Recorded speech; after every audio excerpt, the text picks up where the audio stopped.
Hello, good morning बच्चों। मैं महिमा एक बार फिर से आपके साथ उपस्थित हुई हूँ। मैं सोचती हूँ आप इन क्लासेस को बहुत अच्छी तरह से देख रहे होंगे। पिछली जो क्लास में मैंने आपको अनुवाद बनाना सिखाया था, हिंदी से संस्कृत में अनुवाद बनाने के तरीके बताए थे, कारक बताए थे, उपपद विभक्तियाँ बताई थी। तो जो कारक उपपद विभक्तियाँ जो मैंने बताई थी आपको, उसको चलते चलते उसके साथ हमें एहसास हुआ था, हमें फ़ील हुआ, आपको भी फ़ील हुआ होगा बच्चों, कि अब हमें कहाँ चलना है, शब्द रूप सीखने हैं। अगर हमारे पास शब्द रूप नहीं सीखेंगे तो फिर हम कैसे कारक चिन्हों का प्रयोग करेंगे? तब हम फिर कारक चिन्हों का प्रयोग नहीं कर सकते, है ना? तो इसलिए आज हम जो क्लास आपके लिए लेकर आए हैं, वो क्लास लेके आए हैं शब्द रूप बनाना। शब्द रूप बनाने के लिए अब फिर से एक बार आपको सिखा रही हूँ कि बच्चों, पहले जो मैंने सिखाया था, पिछली क्लासेस में भी मैंने सिखाया हुआ है, एक बार फिर इन शॉर्ट में बता रही हूँ कि जो रूप बनते हैं, बताना बहुत ज़रूरी है बच्चों। क्यों? क्योंकि मैं जब पढ़ती थी तब मुझे भी ये बहुत कन्फ्यूज़न रहता था कि ये क्या है शब्द रूप। कुछ तो 3 धातुओं में चलते हैं, 3 पुरुष में चलते हैं, और कुछ विभक्तियों में, 7 विभक्तियों में चलते हैं। ये क्या है और कहाँ पर 7 विभक्ति का प्रयोग, शब्द रूप प्रयोग किया जाता है, और कहाँ पे 3 पुरुष में, प्रथम पुरुष, मध्यम पुरुष और उत्तम पुरुष, इनको कहाँ पर प्रयोग किया जाता है। एक बार मैं पहले क्लासेस आपको दे चुकी हूँ, फिर आपको इन शॉर्ट में बता रही हूँ कि जो रूप होते हैं हमारे पास, रूप जो होते हैं हमारे पास 2 प्रकार के होते हैं। कौन कौन से 2 प्रकार के हैं? पहला है जो क्रिया के रूप में प्रयोग, क्रिया, जिसको संस्कृत में बोलते हैं धातु। धातु के रूप में प्रयोग, क्रिया या धातु के रूप में प्रयोग किए जाते हैं। एक होता है संज्ञा, डाली हुई है मैंने क्लास, संज्ञा, सर्वनाम या संख्याएं, संख्या, इन रूप में प्रयोग किए जाते हैं, राइट। और जो मैंने आपको, अगर हम बात करें कि जो क्रिया वाले, क्रिया के रूप में रूप आते हैं, क्रिया या धातु के रूप में रूप आते हैं, वो हमारे किस तरीके से आते हैं? हमारे पास आते हैं प्रथम पुरुष, सिखा चुकी हूँ मैं सब कुछ, मध्यम पुरुष, और ये उत्तम पुरुष, है ना? आप ये क्लासेस कर भी चुके होंगे और देख भी चुके होंगे। यहाँ पे होता है एक वचन, यहाँ होता है द्विवचन, और यहाँ पर बहुवचन, राइट। और यहाँ पे जैसे अगर हम ले लें पठ धातु का, पठ यानी पढ़ना, पढ़ना यानी हमारी क्रिया है पढ़ना, पठ धातु, क्योंकि बेस लेके चलना बहुत जरूरी होता है बच्चों, पठ धातु, राइट। और पठ धातु में हमारे पास, मैं एक इन शॉर्ट में सिखा देती हूँ ताकि आपको पीछे जाना ना पड़े, आप यहीं समझ सके बात को। तो ये होगा हमारा पठति, पठतः और पठन्ति, इस तरीके से रूप चलेंगे, राइट। पठसी, पठतः, पठत, पठामि, पठावह, पठामः।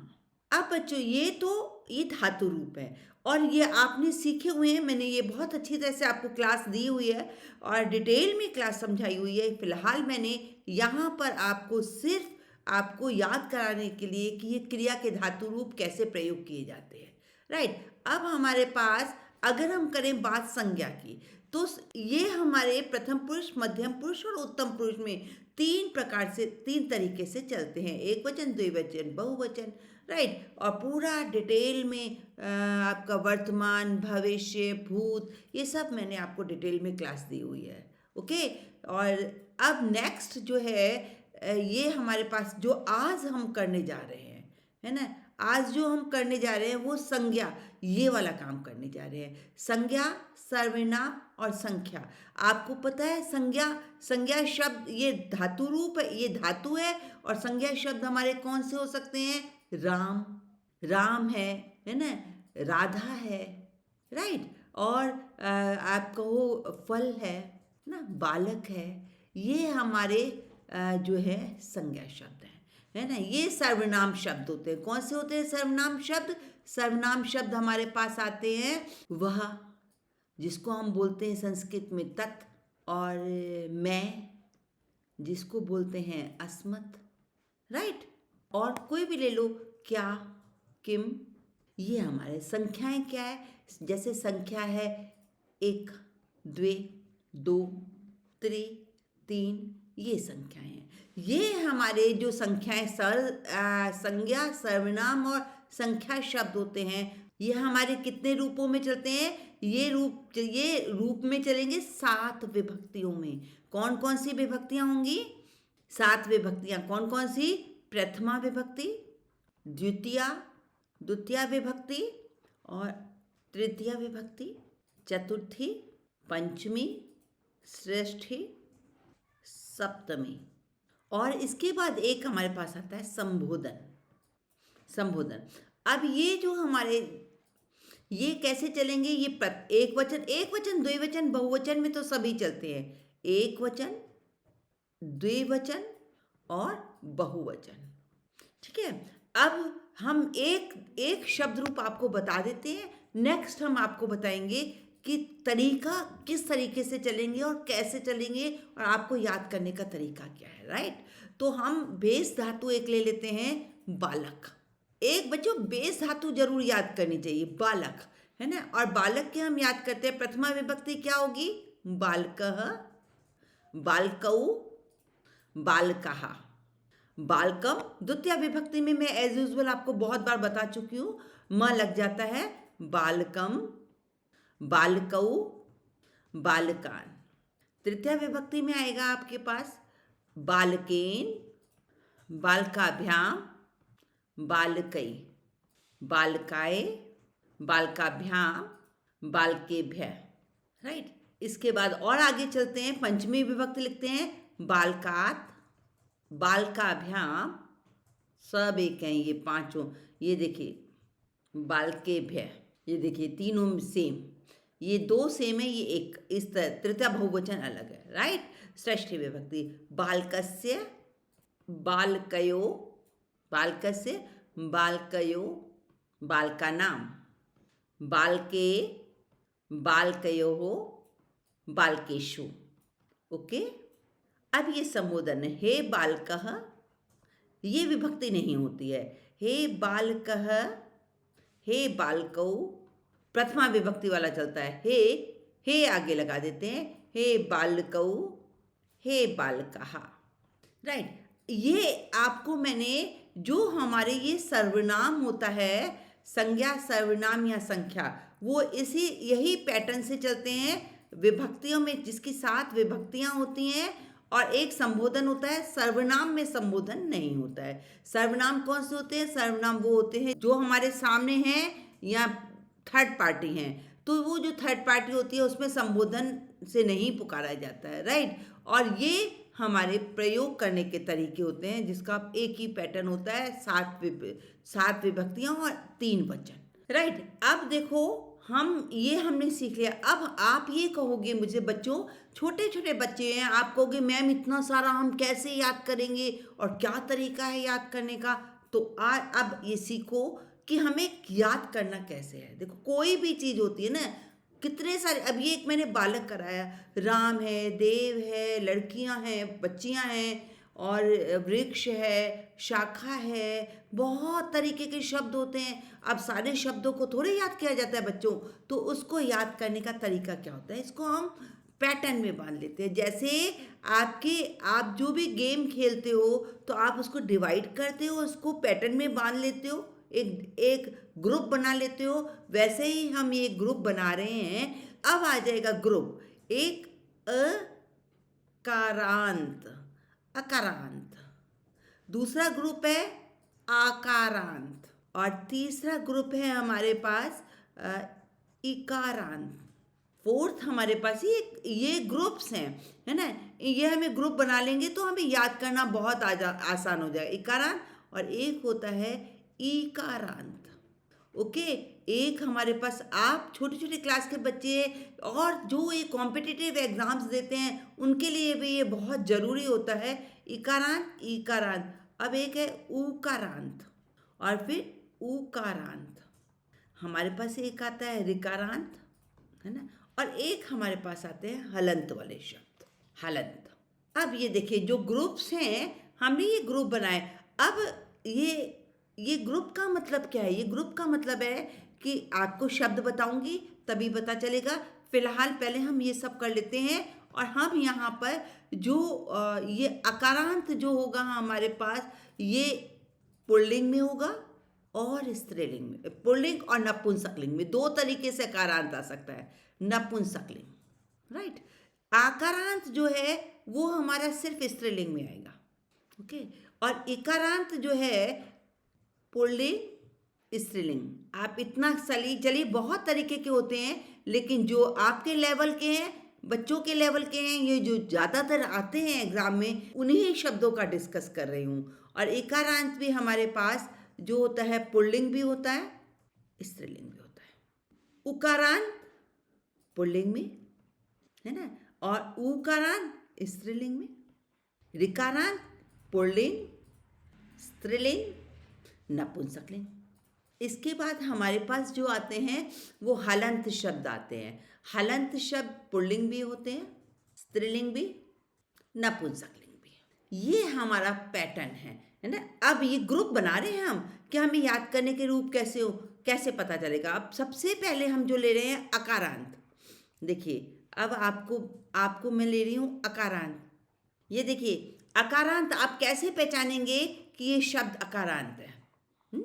अब जैसे हम कहेंगे हमारे ये अकारांत शब्द कौन से होते हैं? बालक। कैसे पहचाने ये अकारांत है? आप ये देखिए, हर शब्द का अंतिम अक्षर देखिए कौन सा है। अंतिम अक्षर इसमें अंतिम अक्षर क्या है? अंतिम अक्षर यहाँ पे क नहीं है, यहाँ पे अ है, तो ये बना अकारांत। देव। ये देखिए, इसका अंतिम अक्षर व नहीं, अ है। देव अकारांत, अ है पीछे, है ना। वृक्ष, ये अकारांत है, अ है ना। और ले लीजिए, जैसे कोई भी शब्द होते हैं, हम और शब्दों को देखें। देव है, मोहन, ये क्या है? मोहन है। और आप ले लीजिए राम, और कौन सा कोई भी ले लीजिए। यहाँ पे हम ले लेते हैं बालक, देव, वृक्ष, और आप ले लीजिए जनक, बक, पिक।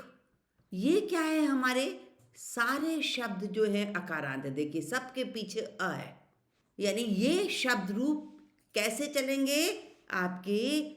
मैंने बालक का ऊपर आपको देखिए लिखवाया है, और आपके बिल्कुल इसी तरीके से चलेंगे।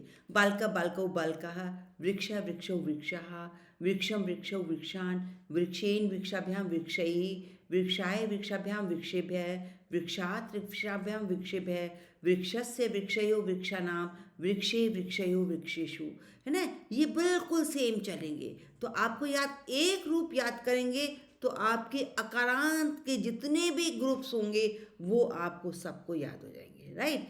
अब दूसरा हमारे पास, इसमें मैंने अकारांत में ये पुल्लिंग है। अब मैं आपको अकारांत का नपुंसकलिंग बता रही हूँ। ये नपुंसकलिंग, क्योंकि मैंने कहा है ऊपर नपुंसकलिंग भी होता है ना।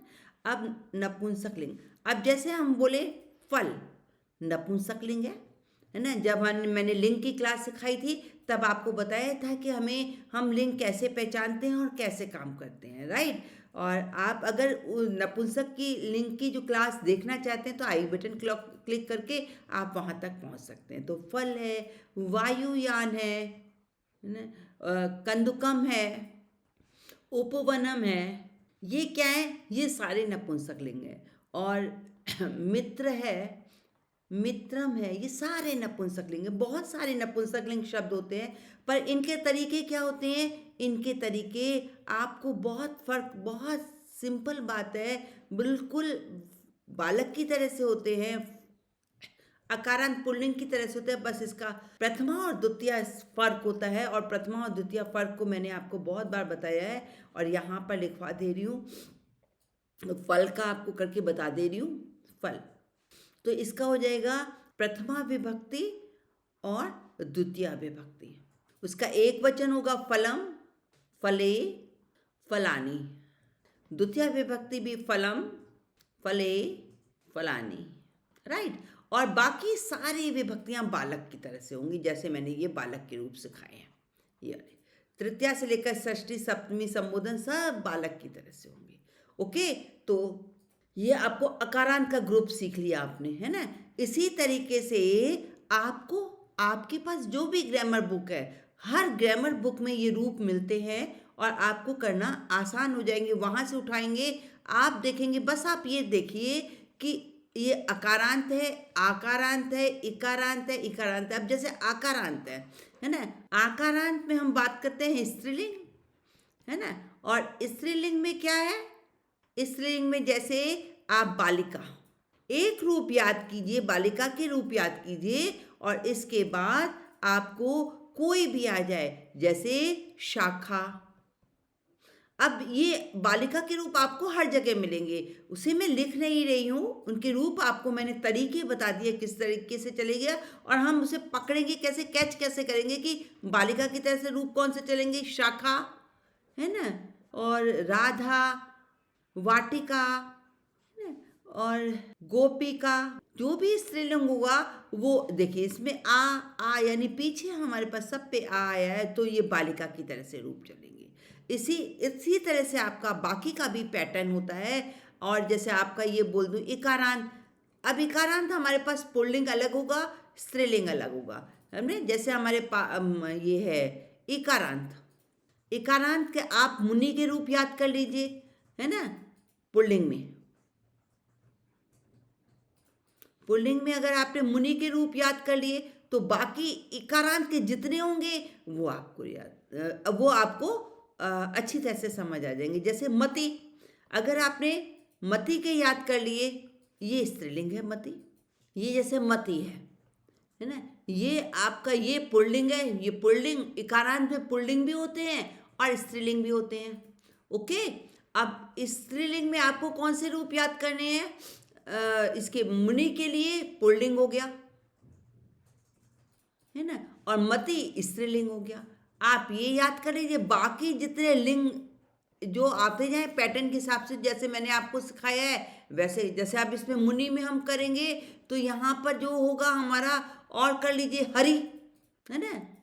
और मति, ये इस तरीके से हमारे आगे आगे होते जाएंगे। और बाकी आपके दूसरे भी उकारांत के हमारे पास जैसे आते हैं, इकारांत हो गया, इकारांत के लिए, इकारांत में आप याद कर लीजिए, नदी के याद कर लीजिए, नदी के याद हो जाएंगे तो बाकी आपको सारे रूप याद हो जाएंगे, राइट? ये नदी यानी इकारांत, और इकारांत नदी जो आपका है स्त्रीलिंग।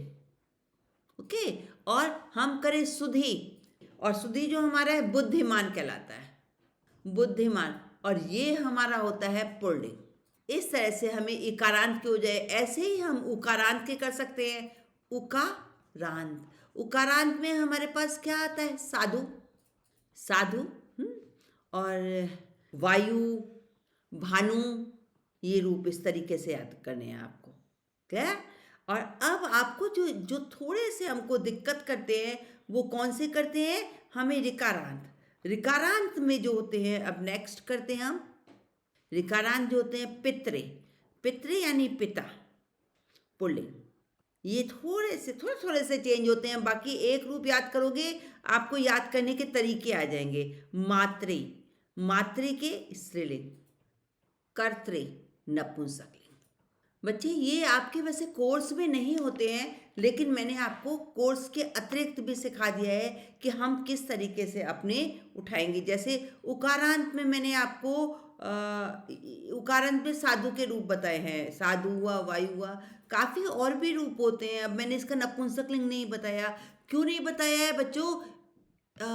इसलिए नहीं बताया है कि आपके आपके वो कोर्स में नहीं है, आपको ज़्यादा मुझे टेंशन नहीं देनी है। ओके, पैटर्न आपका ये होता है, एक रूप याद कर लो और एक रूप याद करने के बाद उसी पैटर्न से आपको सारे रूप याद करने होते हैं। सबसे पहले हमें क्या देखना होता है? कोई भी शब्द है, हमें ये देखना होता है कि ये किस ग्रुप में है, अकारांत में, आकारांत में, इकारांत में, इकारांत में, उका, कोई भी ग्रुप हो, पहले उस ग्रुप पे जाओ और वो ग्रुप निकालने के बाद आप ये देखो कि आपने उस ग्रुप का कौन सा शब्द के रूप याद किए हैं। आप उस शब्द रूप को रिवाइज कीजिए, उस पॉइंट तक आइए। जैसे अगर हमें षष्ठी विभक्ति में जाना है तो षष्ठी विभक्ति एक वचन में जाना है तो षष्ठी विभक्ति एक वचन तक एक वचन को पहचानिए, उसी जो बेस धातु है आपकी, फिर उसे जो शब्द आपके क्वेश्चन पेपर में आया है उसमें कन्वर्ट करिए षष्ठी विभक्ति टू षष्ठी विभक्ति। अगर आप हर के रूप बनाते जाएंगे तो वहाँ कन्फ्यूज़न हो जाएगा। अगर सपोज जैसे साधु के आपने याद किए हैं लेकिन आपके पास क्या आ गया, कोई और शब्द आ गया, भानु आ गया, तो आप ऐसे नहीं करिए, आप साधु के रूप याद कीजिए, षष्ठी विभक्ति तक जाइए, उस शब्द को उठाइए और फिर भानु में कन्वर्ट करो। अब बहुत से मैंने बच्चों को देखा है जो शब्द आता है उसके रूप पढ़ना शुरू कर देते हैं।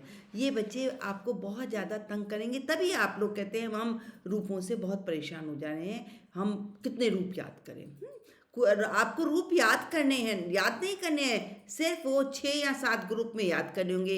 एक अकारांत का, आकारांत का, इकारांत का, ईकारांत का, उकारांत का, इस तरह से एक एक याद करना होगा। बाकी सब तो आप कन्वर्ट करके चलते चले जाइए, आगे बढ़ते चले जाइए, राइट। तो चलिए अब मैं क्लास को यहीं क्लोज करती हूँ। ये लगभग मैंने क्लास आपकी डाल दी है, अच्छी तरह से आप लोग समझ गए होंगे मेरी बात को, मैं क्या कहना चाह रही हूँ। और हम जब अब हम कोई भी अनुवाद करेंगे किस तरह से प्रयोग में आते हैं वो जब आपको सिखाएंगे तो अब आपको पता चलना चाहिए। मैं हर बार यही बोलूँगी कि हम किस ग्रुप में आए हैं और किस ग्रुप से कौन से शब्द को हमें उठाना है और उस विभक्ति तक कैसे पहुँचना है। जब मैं आपको करवाऊँगी तब आपको ये चीज़ें बताऊंगी, तब मैं आपको बार बार बोलूँगी ये कि ये बच्चे अकारांत के शब्द रूप हैं, ये आकारांत के, ये उकारांत के, तो आप पहचान पाओगे और आगे अच्छी तरह से सेंटेंस को, शब्द को समझ पाओगे। ओके, तो चलिए ये क्लास मैं यहीं क्लोज करती हूँ और नेक्स्ट क्लास लेके मैं आपके सामने बहुत जल्दी आऊँगी। तब तक के लिए goodbye. Okay, thank you बच्चों, थैंक यू।